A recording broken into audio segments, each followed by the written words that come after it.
Hello everyone, welcome to today's discussion for Leetcode Biweekly contest. Let's start with the first problem.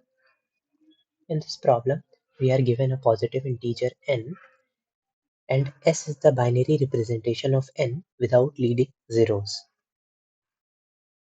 The reverse of binary string is obtained by writing the characters of s in opposite order. We may flip any bits in s. Each bit affects exactly one flip. I mean, in one flip, we can exactly flip exactly one bit.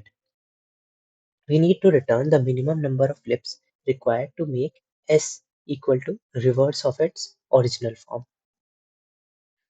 So let's say we have a number represented by this and its reverse is this. So we are asked what are the number of flips of bits that we need to make such that these both numbers are equal or the first number is converted into the second number. So what should the answer be? It should be equal to the number of flips that we need to make. So we see that in the second place, there is 0 in the string we have and 1 in the string we want. So 1 bit is required. Similarly on the third bit. Similarly on the third last and second last bits.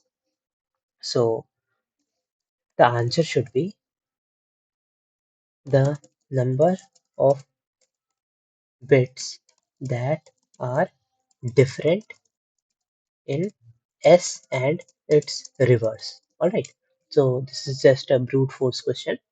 So what do we need? We need string or binary representation of n. How do we write binary representation of n? Let's do it.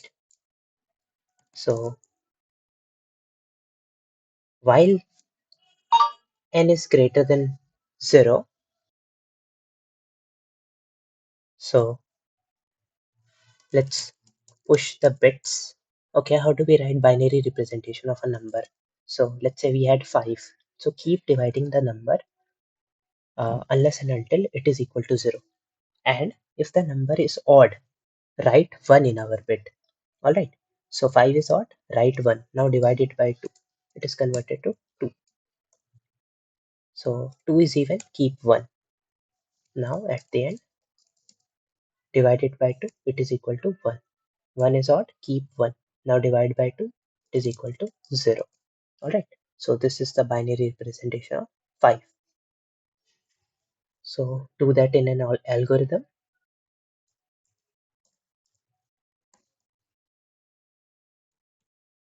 And modulo gives 1 if the number is odd and 0 if the number is even.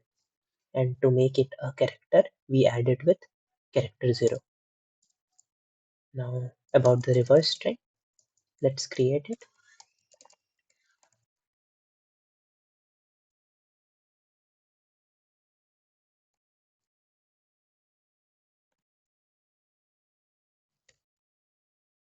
At the end, iterate over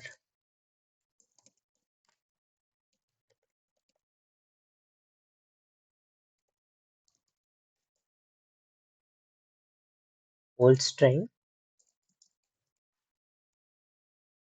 If there is a mismatch, we need to make one operation and at the end return the number of operation needed.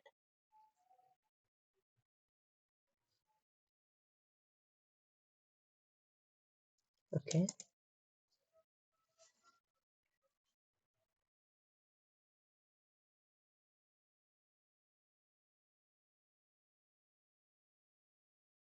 Alright, we forgot to divide it by 2.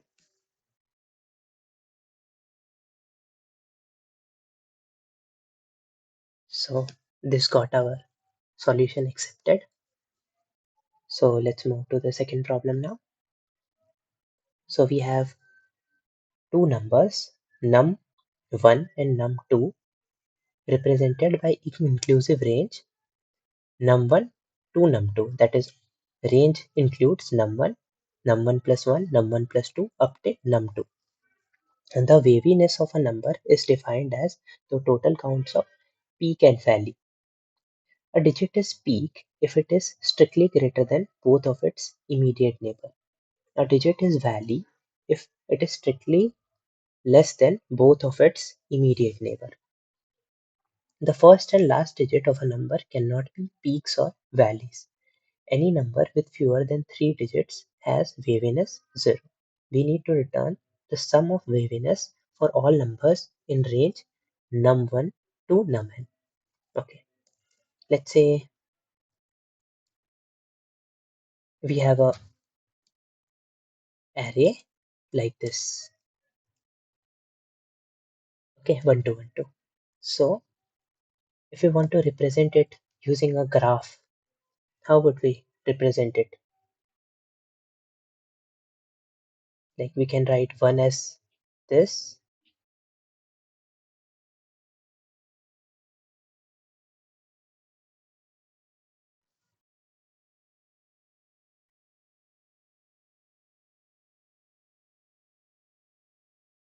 and 2 as this. Alright, now again 1,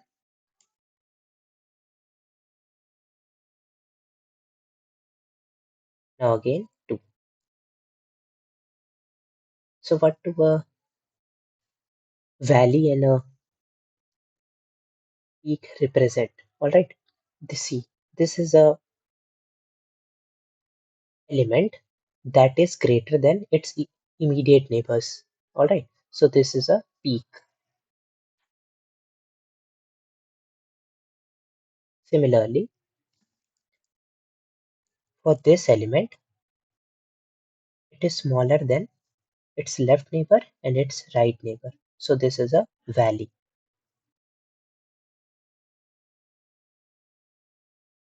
Alright, we need to count the amount of valleys and peaks.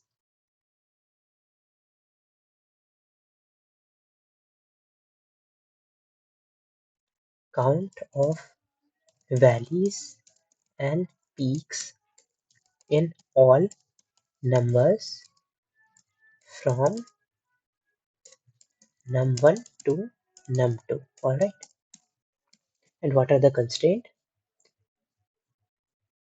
Constraint is 1e5. Alright, so can we iterate over all the numbers? We can iterate over all the numbers. So for each number we can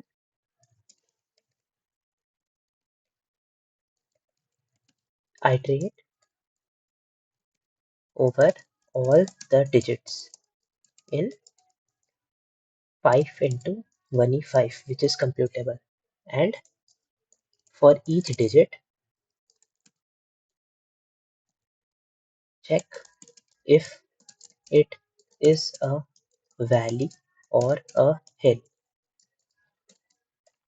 If yes, add 1 to answer. Alright, so let's do it in the form of an algorithm.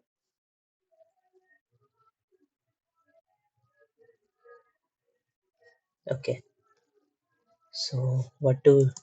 We iterate. We iterate from num1 to num2 and check the amount of valleys and hills in each number.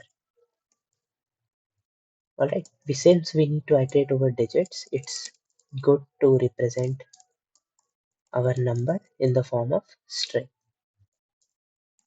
Now, since first number can never be a valley or a ridge, start from second digit up to the second last digit.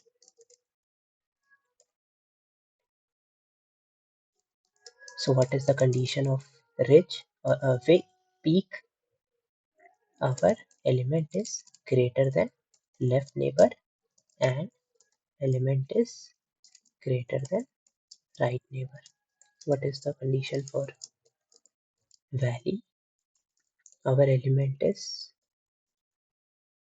smaller than left neighbor and it is smaller than right neighbor.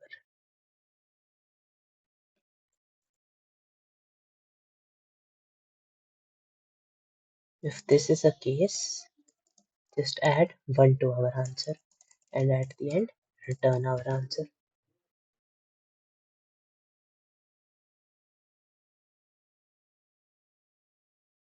Alright,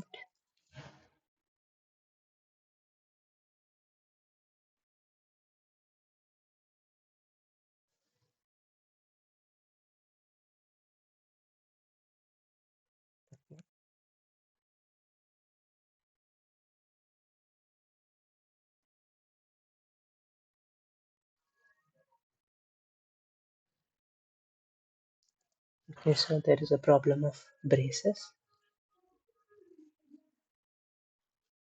So this got our code accepted. Let's move to the next problem now.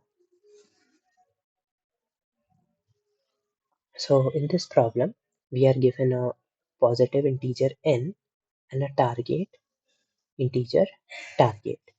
We need to return the lexicographically smallest array of integers of size n such that sum of its element equals target. The absolute value of its elements form a permutation of size n. Alright. So we are told that we can use numbers from 1 to n such that we can assign some elements negative sign. Alright. And what after negative sign? The sum of elements should be target. Alright.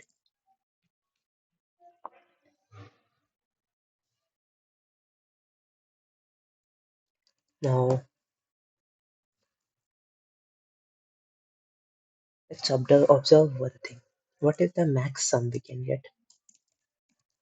Max sum is, okay, one more condition in the question, that the generated string or vector should be lexicographically smallest. Alright. So what is the maximum sum we can get? Is n into n plus 1 by 2. And what is the minimum sum we can get? Negative of n into n plus 1 by 2. Alright. Alright. So let's say we have all the numbers as positive. Alright, let's say we have up till 7. Then what is the sum? Sum is 7 into 4, which is 28.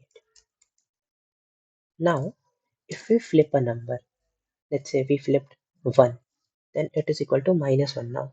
So what is the new sum? Now the sum is 26. Alright. If we flipped some other number, we observe 1 flip is equal to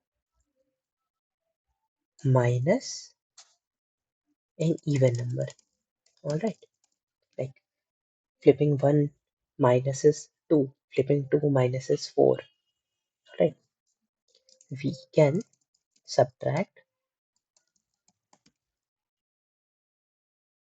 every even number from 2 to 2 into n in sum. Alright. Using flips. Now observe one thing. Let's say we have numbers from 1 to 9. Alright. And we want to make a sum equal to 19. What are the ways?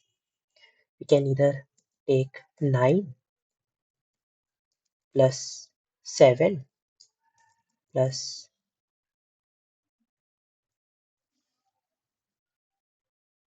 3. Alright. Or we can take 9 plus 8 plus 2. Or we can take 9 plus 7 plus 2 plus 1. Alright. So what is the best way you can choose to make the sum 90? Okay. If we always pick the largest available number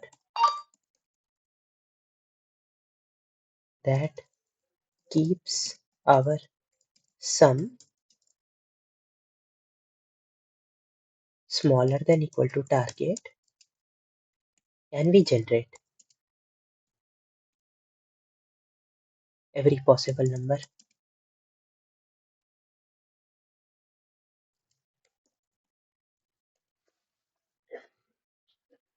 Let's say this.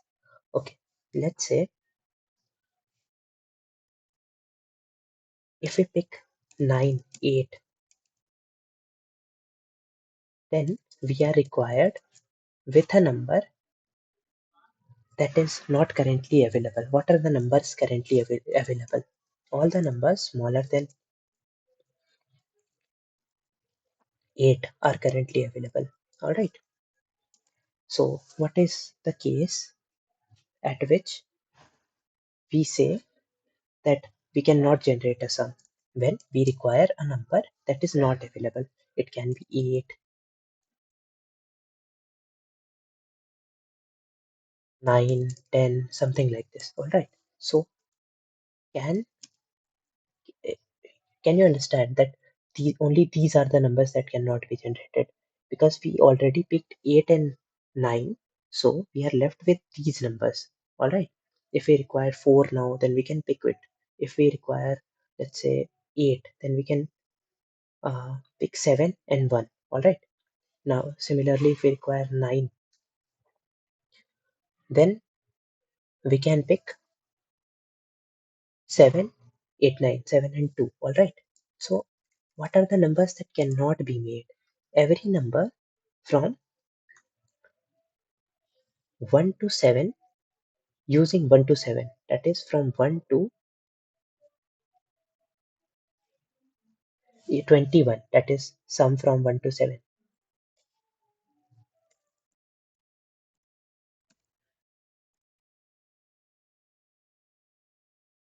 1 to 7 can be made. How? Let's say we want uh, let's say we want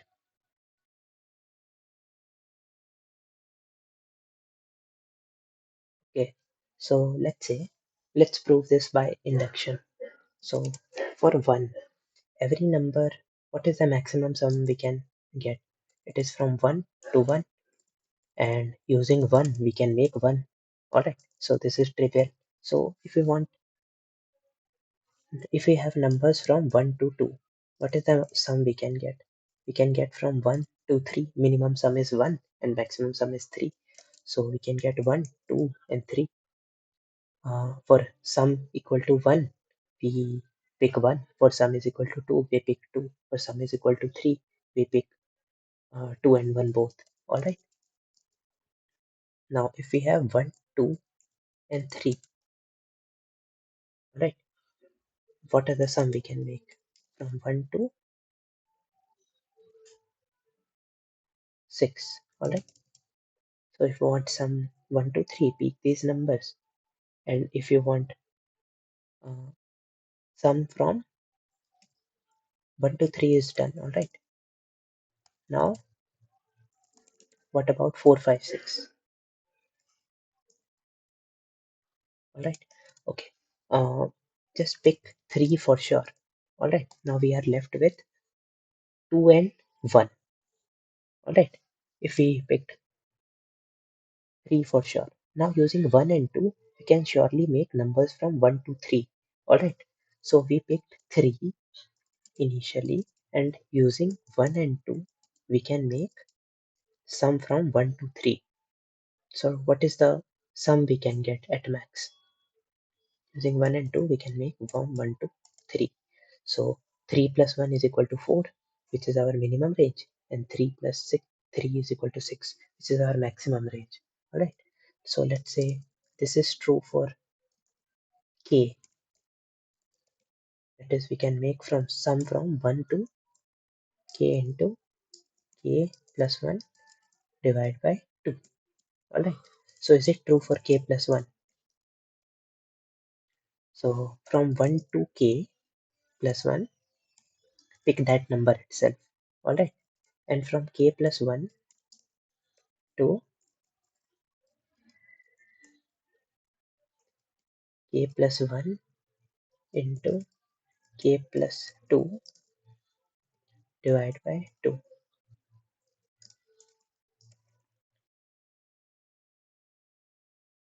Pick k for sure.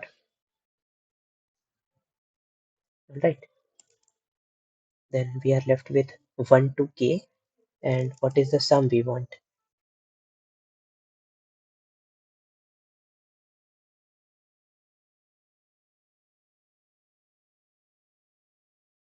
Alright, so if you multiply these terms and just solve it, you will get k plus 1 k into k plus 1 divided by 2 plus 1, and we already have used k plus 1 here.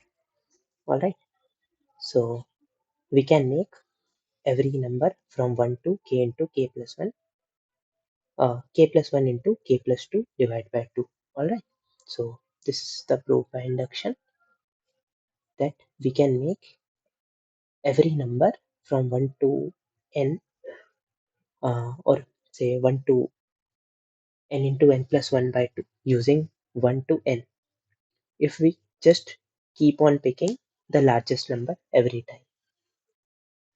So let's just implement it now.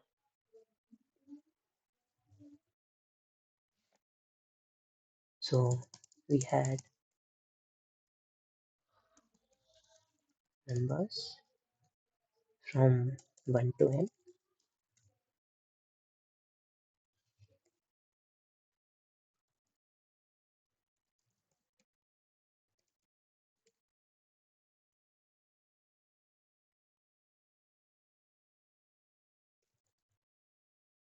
So every number is positive right now.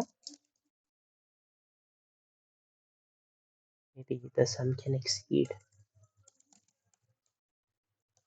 29, so keep it long. Alright, now iterate from backward. If sum minus I is greater than equal to target bracket I is equal to minus of bracket I. Alright, and what about sum? Sum minus is equal to I. Now if the sum equals to target at the end, if not, return an empty array because no such array is possible. If it is, we need to return the array in lexicographically smallest form. Okay, why did we keep on picking the largest number? Okay, let's say we picked 9 and created it as negative. Now we got minus 9. If we had picked minus 8 and kept 9 like this, alright, then this is not lexicographically minimum. Picking minus 9 is lexicographically minimum, smaller than picking minus 8. Alright, that's why. That is why.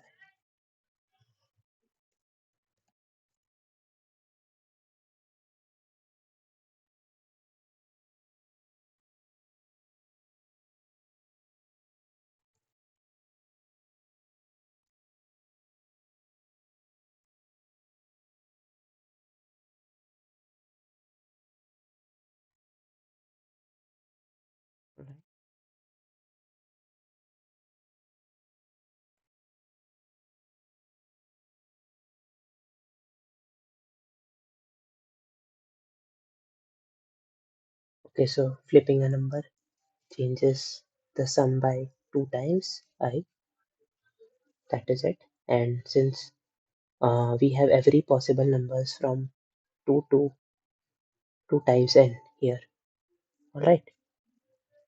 So it is similar to this condition, and we are sure that uh, our target minus sum is an even for sure. So that's why it is similar to this condition where we have uh, all the natural numbers and we want to make a natural number. Similarly, we have all the even numbers and we want to make a even number. These are similar conditions. So let's run it. Okay, this got our solution accepted. Now let's move to the next problem. So for this problem, I would suggest you study uh, DigiTP, at least basics.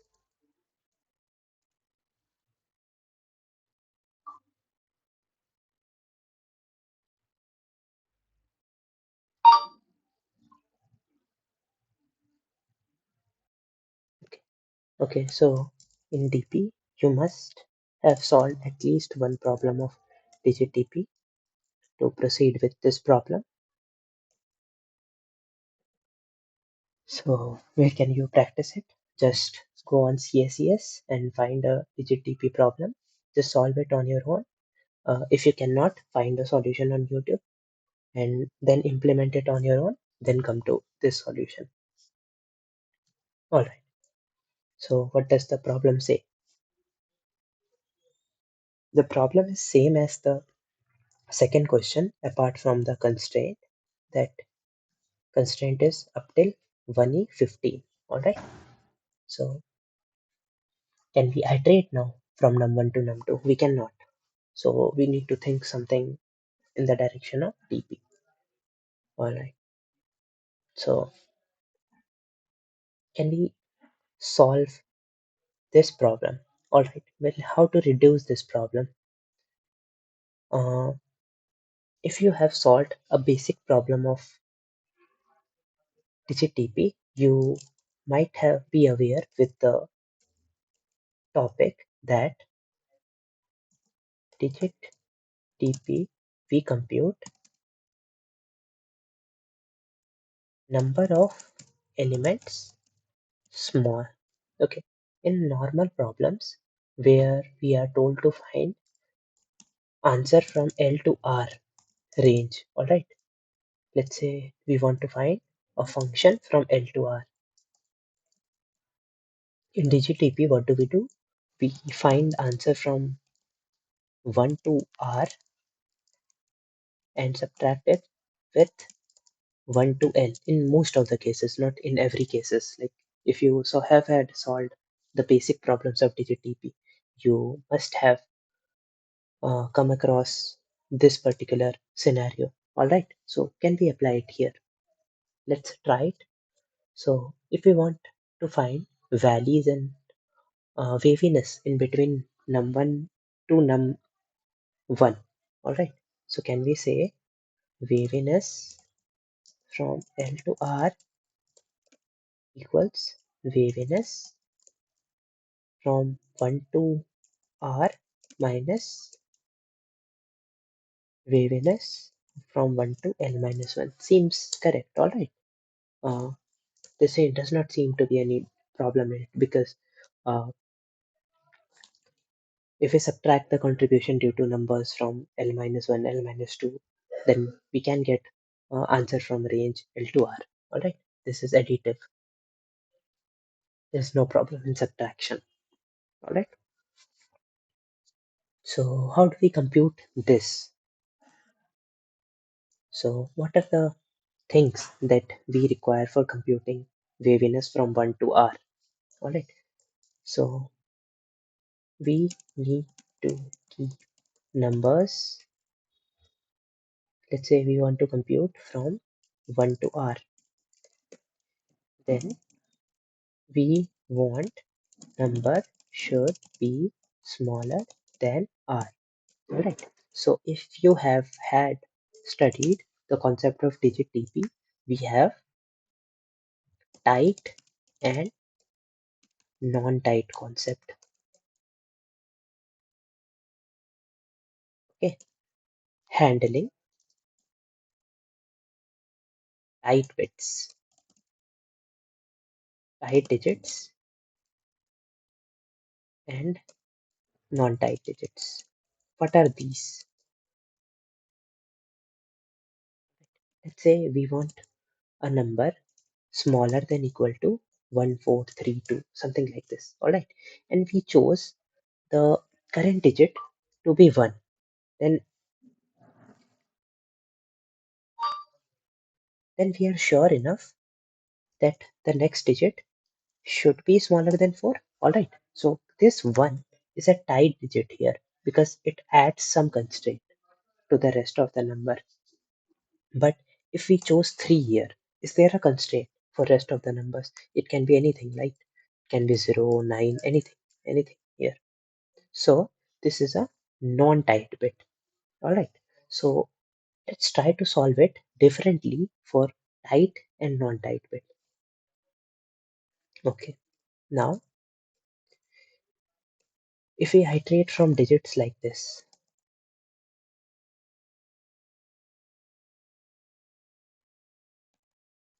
okay, if we are at ith digit and we want to find the contribution due to ith digit in answer. All right. Then what should it be? It depends on I minus 1th digit and I plus 1th digit. All right. Why? Because if they all have same parity, let's say if they both are greater than the current digit, ith digit, then it is a valley. Otherwise, if they are both smaller, then it is a peak. All right. So our ith digit contribution depends on I minus 1th digit and I plus 1th digit. All right. So these values which we require,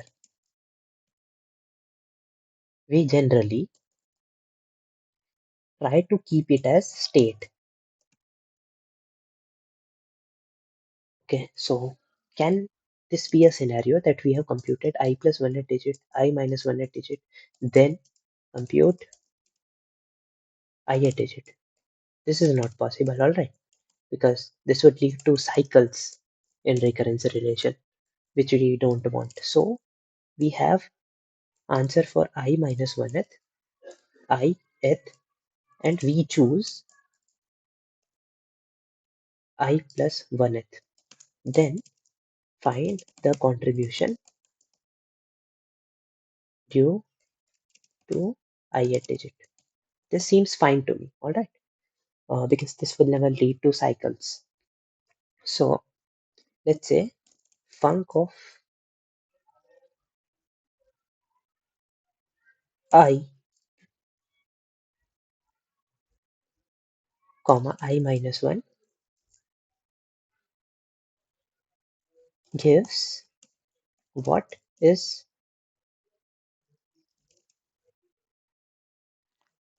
the contribution due to numbers where first digit is I minus 1 and second digit is I. All right, if we can find it. Okay, then just what do we need to find? We need to find contribution due to if we are picking tight bits. Let's say our number was 1 comma 2. All right, 1 2 3 1 2 1 2 3. Alright, if we are picking 0, 1 or anything smaller than 1, 2, it is non-typed. Alright,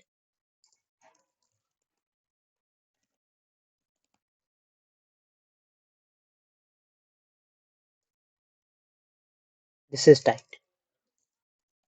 So we want the contribution due to both of them. Alright, and for each bits, alright, or for each digits, we want the answer.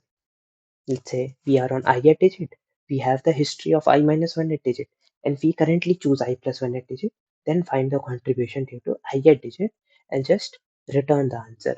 Do this for all bits.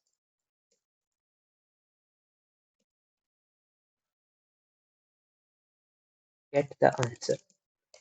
Alright, so this will be our approach. And we want to compute two answers. Let's say for tight, we name is at func1. For loose, we name is at func2. So we have different logics for func1 and func2. All right, let's we have the states as same. All right, state of both of them will be same. That is previous digit and current digit, and we will choose the I plus 1 at digit and find the contribution, and that will be for I at digit. Then compute for I plus 1 at digit, then compute for I plus 2 at digit, and so on. Then our answer will be contribution due to each digits. All right, and this will be our answer. So discussing about the recurrence relation, let's discuss it inside the code itself. We are quite aware of the states right now, what do func1 and what func2 represent. So in the code we will discuss about what the recurrence relation will be.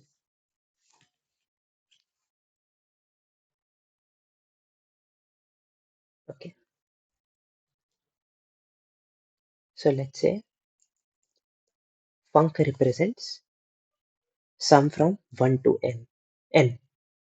All right, so what do we need? We need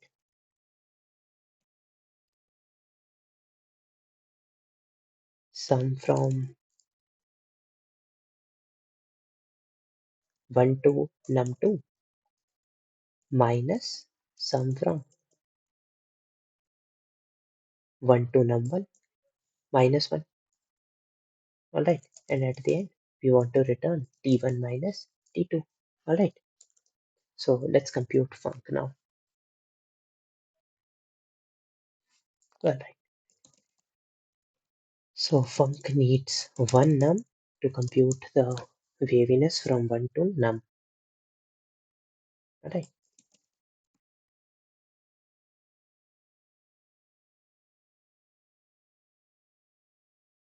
let's say we have a string, we convert into string so it's easier for us to iterate.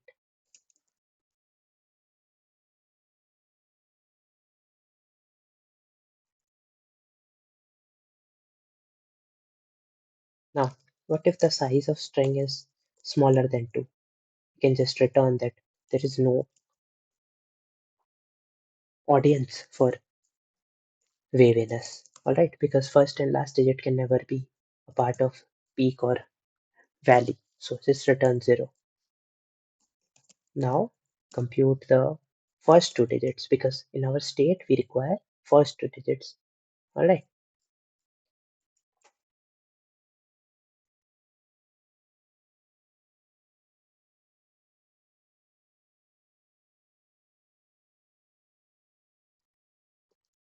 So this is the first two digits.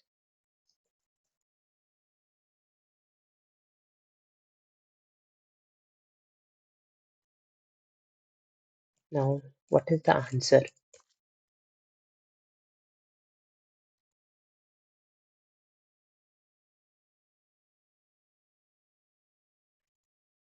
Okay, we say currently the first two digits is smaller than the first two digits of number. So what do it lead to? It lead to a loose bit, loose digit. All right. Now in this case, we call the function for loose. What was the function for loose? It was func2. Now what happen if our number is smaller than 10? All right. So if number is smaller than 10, it is a form 0, 1, 0, 2, 0, 3, like this. All right. So we are assuming that it is a two-digit number, and maybe 1013 makes this current digit, this particular digit, a peak, but it not actually is, because it is the first digit itself. All right. So we need to make sure that this is not counted as a peak. So for that, we maintain a flag if the current digit is the first digit. All right. So we say that flag is 0 and do not consider the current bit for value or peak.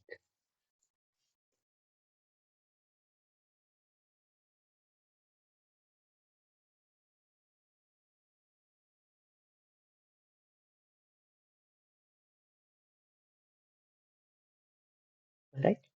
And what if it is not? Then just the same thing, but flag is 1, saying that it is not the first digit.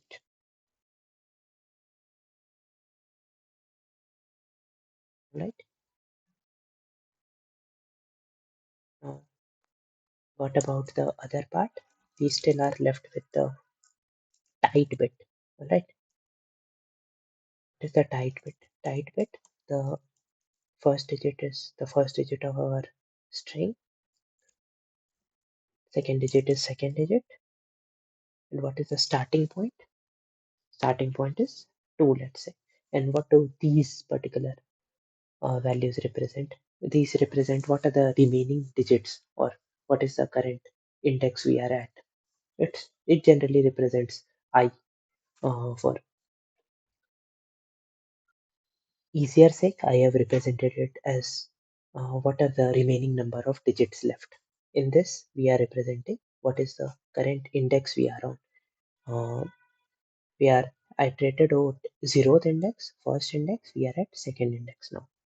Alright, we'll pass the string.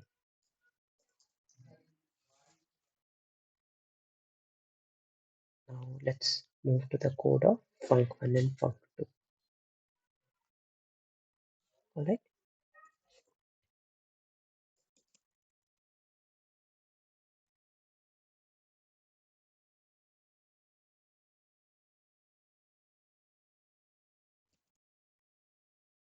What was the previous digit? It is the current digit. Did we say in func1 we want current index?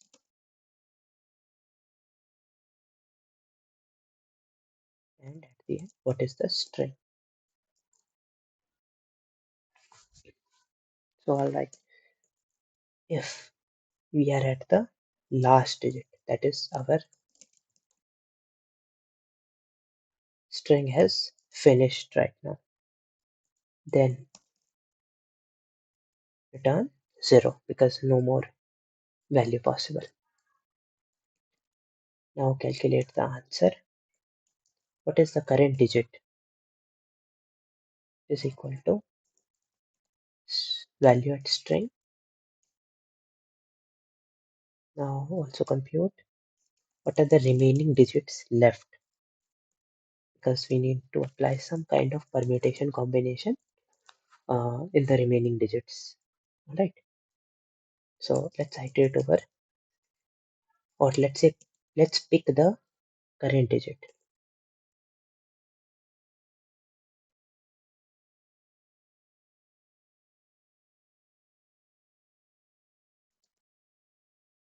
So when is the previous digit a ridge or peak? If the I plus 1th, the I represent I plus 1th digit, and current represent ith digit, and prev represent I minus 1th digit that we discussed earlier. the current digit is smaller than next digit and current digit is smaller than previous digit, or current digit is greater than next digit and current digit is greater than previous digit. Then in this case, we say what are the options we have. The remaining digits can be filled with anything, and since we are smaller than digit, we are on a lose scenario. Alright, so since it can be anything, we have 10 options, 1 to 9, 0 to 9 actually, for the remaining digits. Now for the func2 part, these are free, so it represents func2. Func2 represents non-type bits. Alright, to the remaining bits, and since the flag is 1, flag represents that this is not the first digit itself. Now in the second case, when it is not a ridge, just call the no need to do any addition now, just call the func for non-type bit. Alright, now for the part where the digit actually equals to the digit of our string. Alright, calculation is still important, so let's copy paste this part. What happens if digit is a peak or a ridge?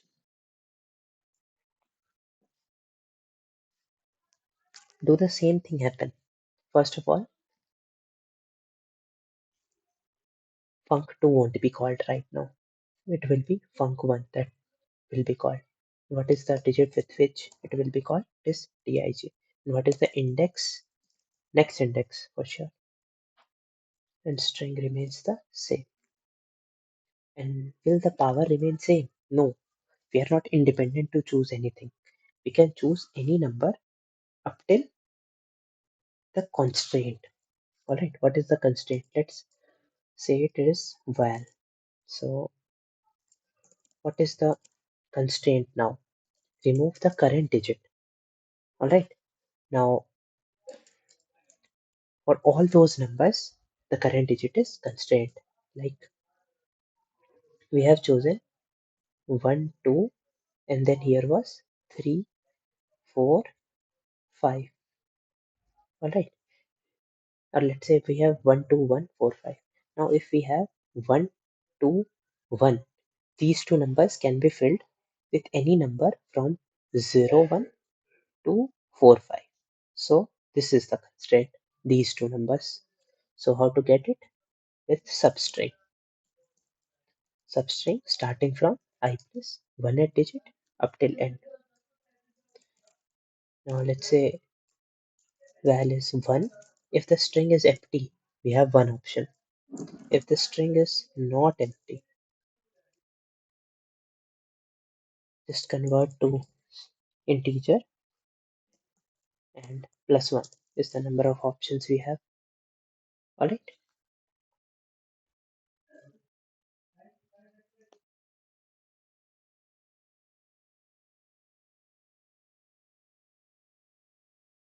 What in the else part?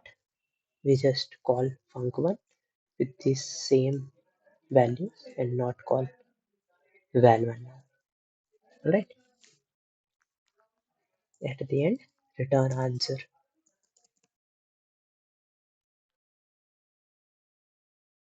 Now calculating the func2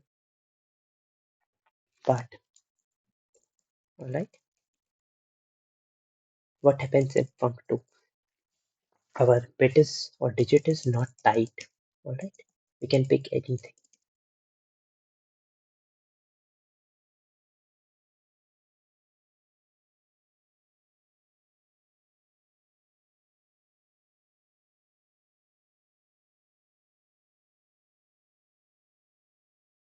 So these are the things that we needed earlier. Now if remaining digits is equal to 0, then We return 0 because we cannot pick anything now. Now we store everything in our answer, the number of ways. Now let's iterate.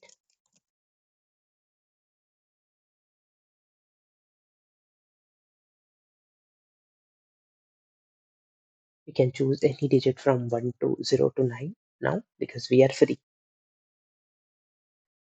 Now flag represent whether the current digit is starting digit or not for the next iteration. Alright. Now if the current digit is not equal to 0 in next iteration, it will say that this is not the first digit. Alright. Now check if the current digit is a ridge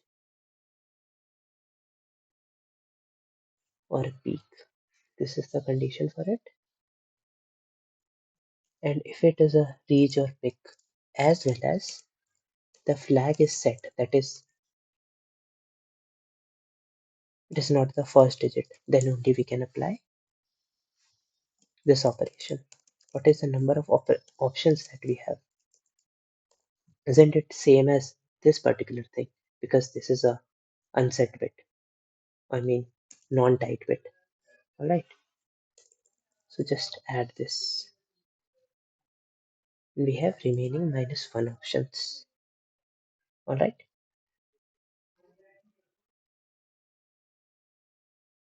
Here also remaining -1. Alright. Here in the else part, call the func itself because it is not a ridge, so no addition. Alright. At the end, return answer. Alright. So this is our solution for this particular code question. So what we need to do extra is define a power function. Right. This power is nothing but the normal binary exponentiation. Like let's see this in my summation. I too couldn't do it in the contest, so I did it later on. Like this is normal binary exponentiation. We can find it on Google for calculating power because it is a long, so we cannot use default function. What extra I did is creating a DP for function 1 and function 2 because these values will be repeating many times. Alright, so I better store it in of a DP to memorize. And this is it. I submitted it and this got accepted. So this is it for today. This was the Leetcode discussion for today's bi-weekly. All the best for upcoming contests.